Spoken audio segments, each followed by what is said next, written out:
Hello good morning. Welcome back to my YouTube channel Victoria biology classes. आज आप लोग general स्वास्थ्य के पार्ट 3 को पढ़ने वाले हैं। कल आपने पार्ट 2 को देखा था जिसमें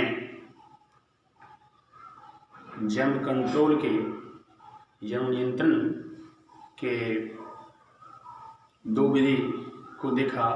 एक गर्भ निरोधक विधियाँ और दूसरा है न्यूनीकृत उर्वरता हेतु प्रेरणा, जिसमें हम लोग गर्भ निरोधक विधि को पढ़ रहे हैं।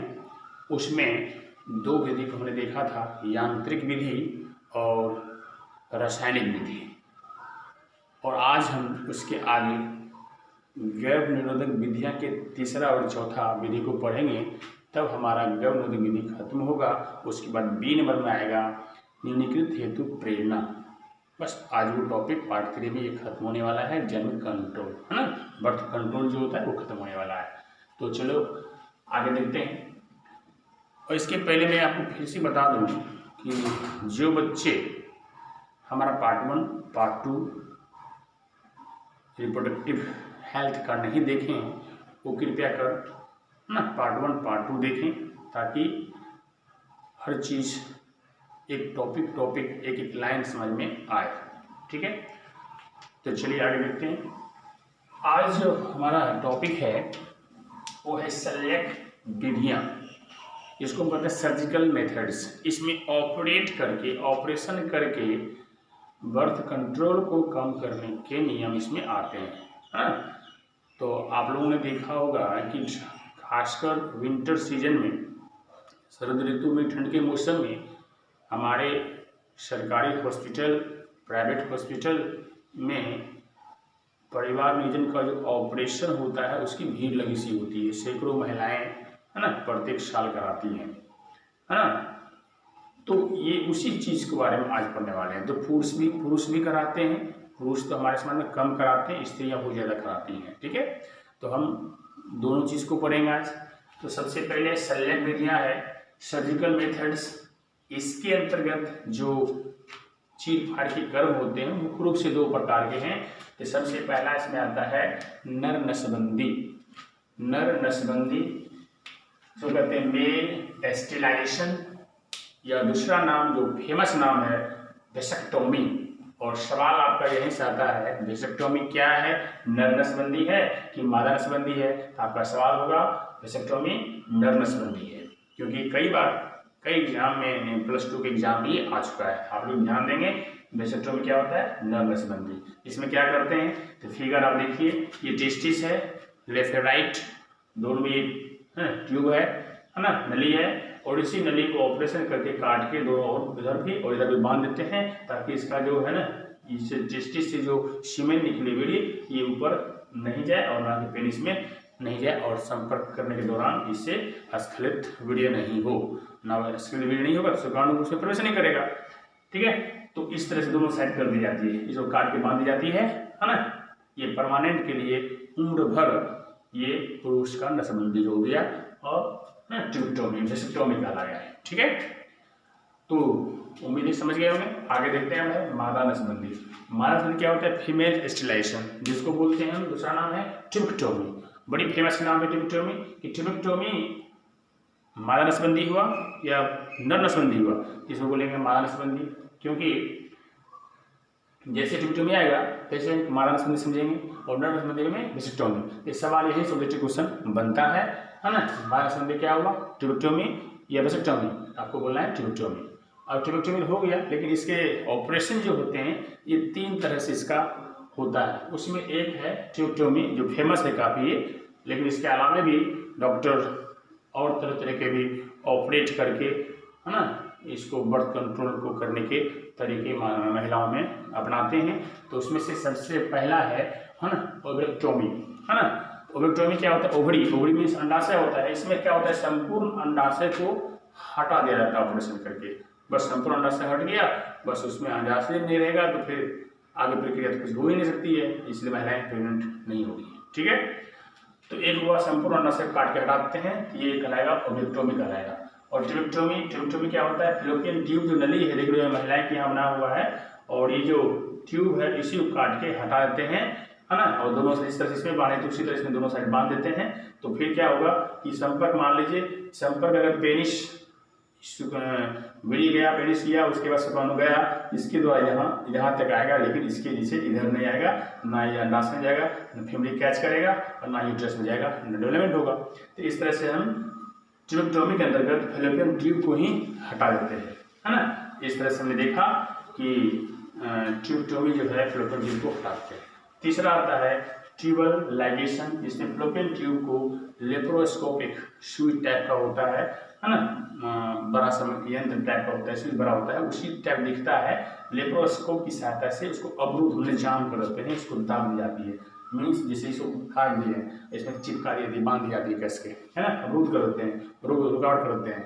और कभी कभी ऐसा देखा जाता है इस विधि में, कभी कभी अगर कुछ साल 5 साल में ये खुल जाता है या फैल जाता है तो फिर से महिलाएं प्रेग्नेंट हो जाती हैं, इसीलिए इसका जो ये चीज़ है कम करवाई जाती है। ये विधि सबसे फेमस है ट्यूबेक्टोमी, ठीक है, इसलिए इसको हम ट्यूबेक्टोमी मायासंधि बोलते हैं और वेस्क्टोमी नरसंधि बोलते हैं, ठीक है।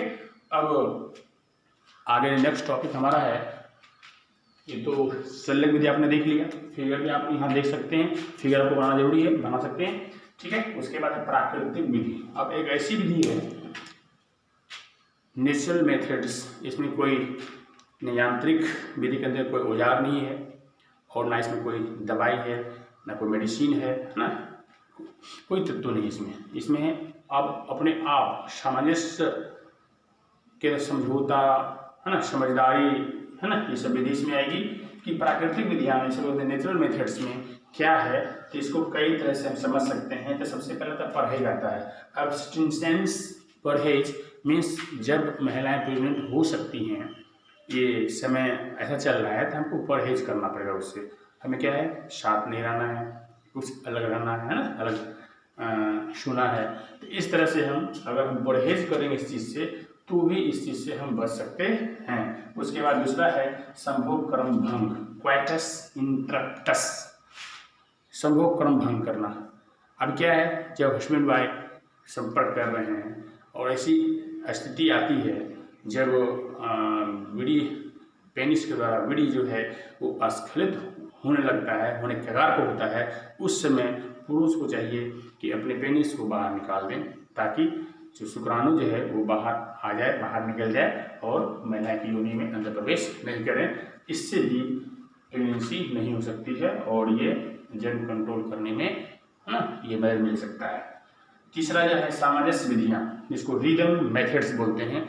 रिदम मेथड, सामंजस्य विधि, समझ बैठाना पड़ेगा हस्बैंड वाइफ को कि कौन कब, है ना, कौन सी सिचुएशन है, कौन सा टाइम चल रहा है, कब प्रेग्नेंट हो सकता है, कब नहीं हो सकता है ना। इसको हम कैलेंडर विधि भी कहते हैं, कैलेंडर मेथड भी कहते हैं। इसलिए कहते हैं कैलेंडर मेथड क्योंकि पीरियड्स की 9 से 17वां दिन, है ना, 9 से 17वें दिन जो होता है ना, डेंजर अवधि कहलाता है, डेंजर पीरियड कहलाता है ना। ये इसलिए इस विधि में, है ना, संपर्क नहीं करना चाहिए, है ना।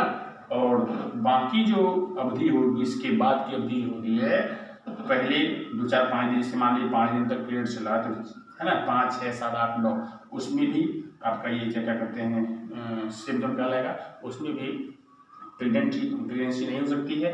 उसके बाद 17 के बाद 18 से लेकर जो 28-29 है उसमें भी इससे पीरियड कहलाएगा। मीन्स ये जो डेंजर जोन है, बाकी है सेफ पीरियड कहलाता है। इसमें आप संपर्क होगा भी तो प्रेगनेंसी नहीं हो सकती है। ये आपका था शल्य विधियाँ और प्राकृतिक विधियाँ। अब हम इसको स्क्रीनशॉट ले लें। फिर एक टॉपिक और है शरीर के जो आपका विधि था, और दूसरा था, है ना, निम्नीकृत उर्वरता का उर्वरता हेतु प्रेरणा। उसको मैं देखता हूँ, जल्दी से करिए, फिर बताते हैं।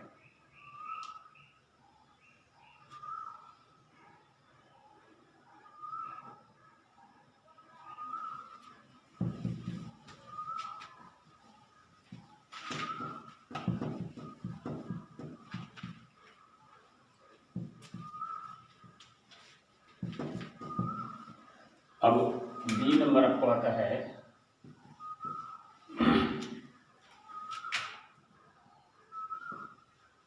न्यूनीकृत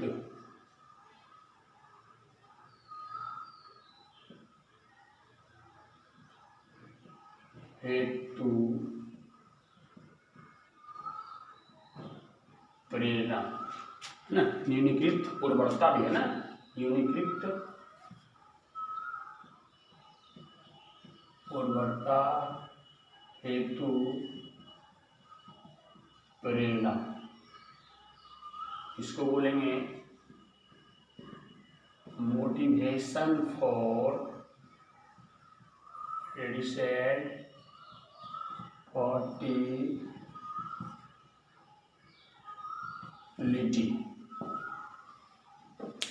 इसमें जो टॉपिक है न्यूनीकृत उर्वरता हेतु प्रेरणा में, ये उन सारे चीजों से ये अलग है ना। ये प्रेरणा वाली बात है, हमें प्रेरणा किन बातों से मिलेगा, लोगों को मिलेगा ताकि ये चीज़ से है ना अलग रहे। तो सबसे पहला शिक्षा।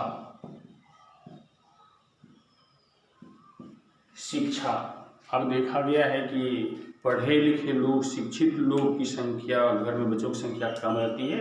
हमारे गांव घर में, हाँ मैंने मोस्टली की बात नहीं कर रहा हूँ, अखबार में तो कुछ ऐसे भी हैं जो कि पढ़े लिखे हैं, जनसंख्या बहुत ज़्यादा उनके घर में है, लेकिन वो बात अलग है। लेकिन मोस्टली देखा गया है कि जहाँ पे शिक्षा है, पढ़े लिखे लोग हैं, वहाँ पे इस चीज़ को है ना सरकार के नियमों का पालन करते हैं। छोटा परिवार सुखी का परिवार है ना, हम दो हमारे दो है ना, अच्छा दाने दो, ये सब नारे लगाते हैं है ना, और आगे इस चीज़ को निभाते हैं वो। तो जरूरी है क्या शिक्षा, शिक्षा बहुत जरूरी है। तो ये शिक्षा जब तक नहीं रहेगा तब तक इस चीज़ को समझ नहीं सकता है ना। तो इसलिए प्रेरणा वाली बातें में पहला है शिक्षा की आवश्यकता बहुत जरूरी है, ठीक है। उसके बाद जो आता है, उसके बाद जो है विवाह होगी, विवाह की। अब देखिए मैरिज एक्ट जो है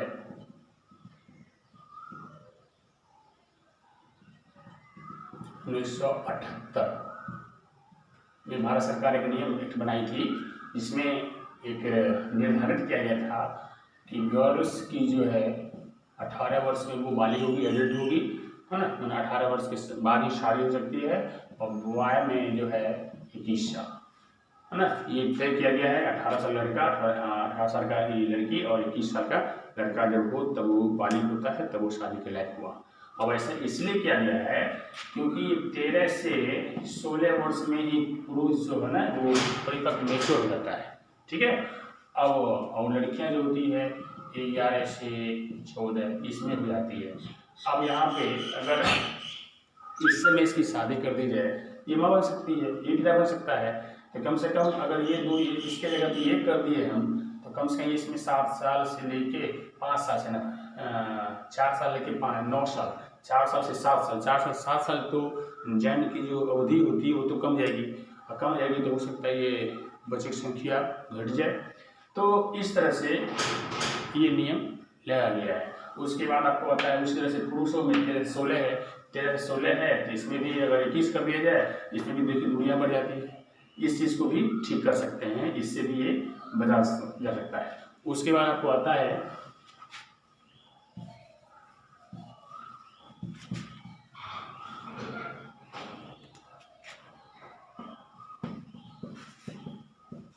समाज में स्त्रियों की भूमिका। समाज में स्त्रियों की भूमिका जो है, समाज में स्त्रियों की भूमिका बहुत इम्पोर्टेंट रखती है। अगर देखा जाता है समाज में कि अगर जिस समाज में स्त्री बढ़ चढ़ के भाग लेती है, हर चीज़ कदम से कदम मिला के पुरुषों का साथ देती हैं और हर तरह के जॉब करती हैं है ना, तो वह समाज थोड़ा सुधरा हुआ होता है और थोड़ा एक स्मार्ट माइंड का होता है, और इस चीज़ से है ना वो बचता है ना कि हमें कितने बच्चे चाहिए कितने नहीं चाहिए है ना, कितने आने से है ना सही क्या होगा गलत क्या होगा है। समाज इसकी अगर भूमिका होती है तो वह डिसीजन लेने के लिए भी है ना एक अहम रोल निभाती है और आगे आती है ना। और समाज में बाकी समाज बनस्पत अगर ऐसा समाज इसकी भूमिका जहाँ ज़्यादा है वहाँ पे सही होता है। अब एक चौथा जो होता है ना आर्थिक स्थिति को सुधारना। अब देखा जाता है कि आर्थिक स्थिति मीन्स जहाँ इकोनॉमिक प्रॉब्लम होती है इस परिवार में है ना, उल्टा होता है। जबकि पैसे की कमी हो तो बहुत बच्चे कम आना चाहिए, लेकिन देखते हैं गरीब गुरबा जो लोग होता है उसी की यहाँ बच्चे की संख्या ज़्यादा होती है। जो पैसे वाले हैं, पढ़े लिखे लोग हैं, पैसे वाले हैं, आर्थिक स्थिति का ठीक ठाक है, तो उल्टे उनके पास बच्चे की संख्या कम होती है ना। तो इसका मतलब ये है कि जब पैसे आते हैं तो जिम्मेदारी आ जाती है थोड़ी सी, है ना। तो इसलिए क्या कह सकते हैं कि पहले आर्थिक स्थिति को अपना सुधारो। आर्थिक स्थिति सुधर जाओगे तो माइंड भी आपका सुधरेगा, है ना, हर चीज़ सुधरेगा। ये भूमिका निभाती है कि आर्थिक स्थिति को सुधारना है, समाज स्थिति भूमिका देखना है, और उसके बाद क्या कहते हैं विवाह की उम्र को जो तय किया गया है उसके बाद ही हम करें, पहले नहीं करें। उसके बाद आपको शिक्षा सबसे बड़ी जरूरी है, शिक्षा आपको लेना चाहिए, है ना, बहुत जरूरी है। इसके अलावा भी बहुत सारे ऐसे नियम्स हैं जिसमें क्या कहते हैं निम्नलिखित पूर्वता हेतु प्रेरणा के अंतर्गत हम रख सकते हैं। ठीक है, तो उम्मीद है आप लोगों को आज जन्म कंट्रोल की जो बाकी विधि थी समझ में आई होगी। अब ये टॉपिक जो जन्म कंट्रोल का था ये आज पूरा होता है, और इसी अध्याय का अलग टॉपिक जो है MTP है ना, जो मेडिकल संबंधित बातें हैं, बहुत अच्छी टॉपिक्स है, बहुत मोस्ट इम्पॉर्टेंट है। STD भी है ना, उर्वरता, ये फर्टिलिटी भी है ना, बाध्यता, ये सारे टॉपिक्स हम आगे इसी अध्याय में पढ़ने वाले हैं। तब ये अध्याय पूरा होगा और आपका यूनिट 1 क्लियर होगा, है ना। तो 2-3 वीडियो और इसमें बनेगा तो यूनिट 1 आपका, है ना, रिप्रोडक्शन चैप्टर पूरा हो जाएगा। ठीक है, तो इसको देखें और पढ़ें, समझें और इस क्वेश्चन इसको बनाएं, है ना। कोई प्रॉब्लम हो तो आप कमेंट्स करें और जानकारी दें, और बच्चों को, दोस्तों को बताएं कि ये जो वीडियो है यूट्यूब वीडियो जो हमारे कोचिंग क्लास का था वो उसके आगे का ये जारी है, अपने दोस्तों को बताएं, है ना, और लाइक सब्सक्राइब जरूर करें। ठीक है, ओके, तो फिर मिलते हैं नेक्स्ट वीडियो में। तब तक के लिए बाय, गुड डे।